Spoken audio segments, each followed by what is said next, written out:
किसी भी तरफ से गोली नहीं चलनी चाहिए थी। चेयरमैन पीटीआई बैरिस्टर गौहर कहते हैं, हमारे लोग मुश्किल सूरत हाल से गुजर रहे हैं। ऐसी कोई हिदायत नहीं थी कि हर लीडर ने डी चौक पहुंचना है। तमाम रहनुमाओं को कहा गया था डी चौक पहुंचे। पार्टी के लिए तमाम लोग बेहतरीन काम कर रहे हैं। बानी पीटीआई को 26 नवंबर के वाक़े का इल्म नहीं था। बानी पीटीआई का पैगाम है, कौमी असम्बली इजलास में जाएं, आइंदा के लाए अमल का ऐलान बानी पीटीआई करेंगे। हम पुरअमन जमात हैं, सियासी जिद्दोजहद पर यकीन रखते हैं।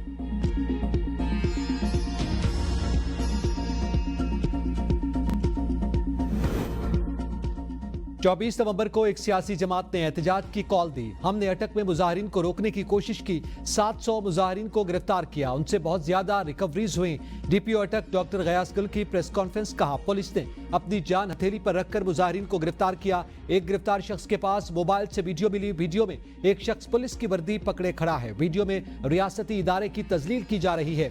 आप इदारे की नहीं, शोहदा और गाजियों की तजलील कर रहे हैं। पुलिस वाला जब सुबह घर से निकलता है तो ये वर्दी उसका कफन होता है। हमारी बदकिस्मती है कि हम आज किस गिरावट का शिकार है। वीडियो में नजर आने वाले शख्स को गिरफ्तार किया जा चुका। 100% यकीनी बनाया कि मुजाहरे में शामिल तमाम लोगों को गिरफ्तार करें।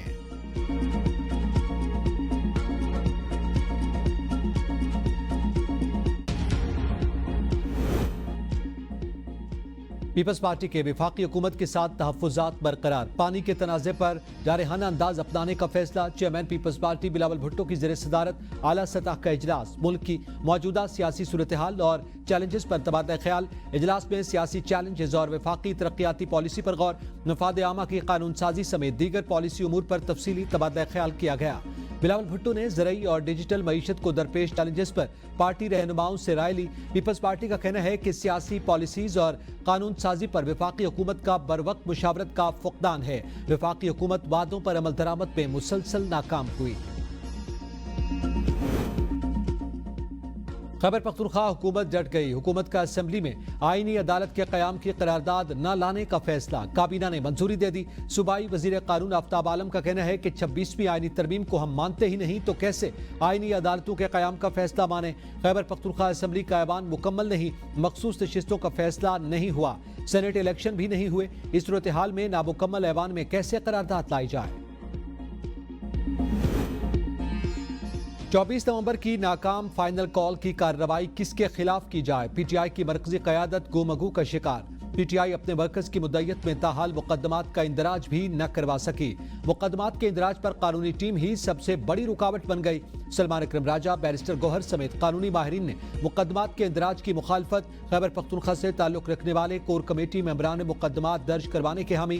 कानूनी टीम ने फौरी तौर पर मुकदमात के इंदराज की बजाय तमाम हकायक इकट्ठे करने का पैगाम दिया।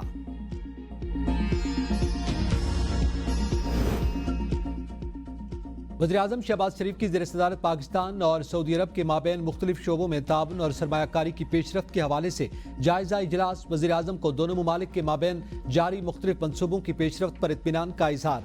कहा, सऊदी अरब पाकिस्तान का देरीना दोस्त है जिसने हर मुश्किल वक्त में पाकिस्तान का साथ दिया। सऊदी अरब के साथ मुतादिद शोबों में इश्तिराक जारी है। पाकिस्तान अपने बरादर मुल्क सऊदी अरब के साथ ताउन को मजीद वुसअत देने का ख्वाहिशमंद है। वज़ीर-ए-आज़म को पाकिस्तान सऊदी अरब जॉइंट टास्क फोर्स के दूसरे इजलास में दोनों ममालिक के दरमियान मुख्तलिफ शोबों में ताउन की पेशरफ्त पर ब्रीफिंग दी गई। कौमी असम्बली की कायमा कमेटी बराए खजाना का इजलास। वजीर खजाना और अपोजिशन लीडर आमने सामने। वजीर खजाना मोहम्मद औरंगजेब की ब्रीफिंग इन कैमरा रखने की दरखास्त। उमर अयूब का एतराज। कहा, ब्रीफिंग में ऐसी कोई चीज नहीं जिसे इन कैमरा किया जाए। ब्रीफिंग के दौरान मीडिया को इल्म होना चाहिए। IMF प्रोग्राम से मुताल्लिक तमाम हकायक अवाम के सामने आने चाहिए। चेयरमैन कमेटी नवीद कमर की तायद। कहा, वजीर खजाना साहब सारी ब्रीफिंग इन कैमरा न रखें। वजीर खजाना मोहम्मद औरंगजेब ने कहा, हम इदारों के इस्लाहाती एजेंडे पर बरकरार रहेंगे। अगर चीजें इतनी आसान होती तो हम IMF के साथ 25वें प्रोग्राम तक न जाते। हम इत्तेहादियों के साथ मिलकर यकीनी बनाएंगे कि यह आखिरी प्रोग्राम हो।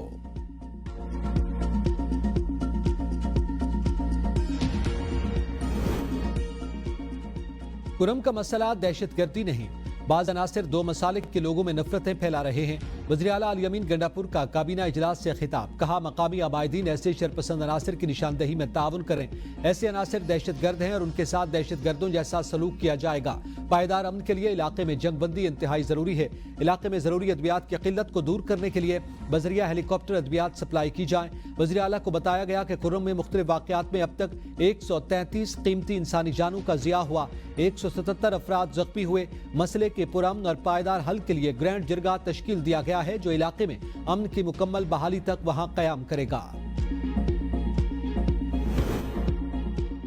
पीटीआई ने इस्लामाबाद में होने वाले वाक़े के हवाले से एक क्राइसिस सेल कायम कर दिया। सेल को इस्लामाबाद में लापता होने वाले अफराद की तफसीलात देने की हिदायत, तफसीलात देने के लिए मोबाइल नंबर जारी, कारकुनान पर तशद्दुद से मुतालिक तफसीलात के साथ तस्वीर और वीडियोज भी भिजवाने की हिदायत। खैबर पख्तूनख्वा पुलिस अफसरान ने 1 नवंबर तक आंसू गैस शेल और दीगर आलात के स्टॉक की तफसीलात CPO पेशावर को फराहम कर दी। दस्तावेजात के मुताबिक 1 नवंबर तक पुलिस के पास मजमूई तौर पर 2955 शेल गन्स थी। पुलिस के पास तवील रेंज के 75,357 शेल दस्तियाब थे, जबकि मुख्तसर फासले के 42,661 गोले भी मौजूद थे। 1 नवंबर तक पुलिस के पास गैस ग्रेनेड्स की तादाद 3,728 थी। 1,203 स्मोक ग्रेनेड्स, 2,869 स्टिन ग्रेनेड्स थे। पुलिस के पास गैस मास्क की तादाद 4,298 थी। पुलिस हुकाम के मुताबिक ऑडिट के अगले मरहले में 2 नवंबर से 25 नवंबर तक आंसू गैस शेल का डेटा फराहम किया जाए। सुप्रीम कोर्ट ने 16 से 30 नवंबर तक ज़ेर इल्तिवा मुकदमात की रिपोर्ट जारी कर दी। रिपोर्ट में कहा गया सिविल 31,458 और फौजदारी 10,208 अपीलें ज़ेर इल्तिवा हैं। सुप्रीम कोर्ट में 18 खुद नोटिस, 2,209 सिविल नजरसानी दरखास्तें ज़ेर इल्तिवा हैं। रिपोर्ट के मुताबिक ज़ेर इल्तिवा मुकदमात की तादाद 60,000 से कम होकर 58,487 हो गई। जेल में कैदियों को यकसा सहूलियात देने की दरखास्त नाकाबिल समाअत करार। जस्टिस जमाल बंदुखिल ने कहा, क्या कैदियों की सहूलियात का जायजा लेना सुप्रीम कोर्ट का काम है? जेल कवानीन पर एतराज है तो मुताल्लिका सूबे या हाई कोर्ट से रुजू करें। जस्टिस अमीनुद्दीन ने हिदायत की कि इस तरह की दरखास्तें सुप्रीम कोर्ट न लाएं, जबकि एडिशनल अटॉर्नी जनरल ने कहा कि सहूलियात से मुतालिक दरखास्त पर्सन टू पर्सन मुख्तलिफ है। अदालत ने दरखास्त पर रजिस्ट्रार ऑफिस के एतराजात को बरकरार रखा।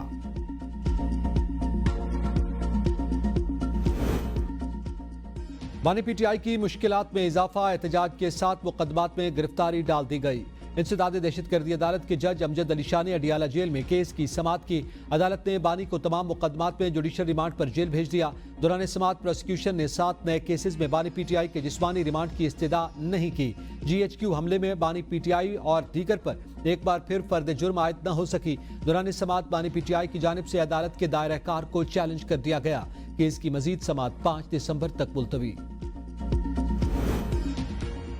आफिया सिद्दीकी के मामले पर अमेरिका जाने वाले वफ्द के अखराजात हुकूमत बर्दाश्त करेगी। एडिशनल अटॉर्नी जनरल ने अदालत को आगाह कर दिया।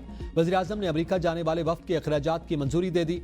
इस्लामाबाद हाई कोर्ट में डॉक्टर आफिया सिद्दीकी की रिहाई और वतन वापसी की दरखास्त पर समाअत। नुमाइंदा वजारत खारजा ने कहा, वफ्द के वीज़ों के लिए वजारत खारजा ने दरखास्त भेज दी है, 1 हफ्ते तक मंजूरी हो जाएगी। हम डॉक्टर फौजिया सिद्दीकी की हर मुमकिन मदद कर रहे हैं। एडिशनल अटॉर्नी जनरल ने कहा, जाती वजूहात की बिना पर सेनेटर इरफान सिद्दीकी वफ्द के साथ नहीं जा सकते। अदालत ने केस की समाअत 13 जनवरी तक मुलतवी कर दी।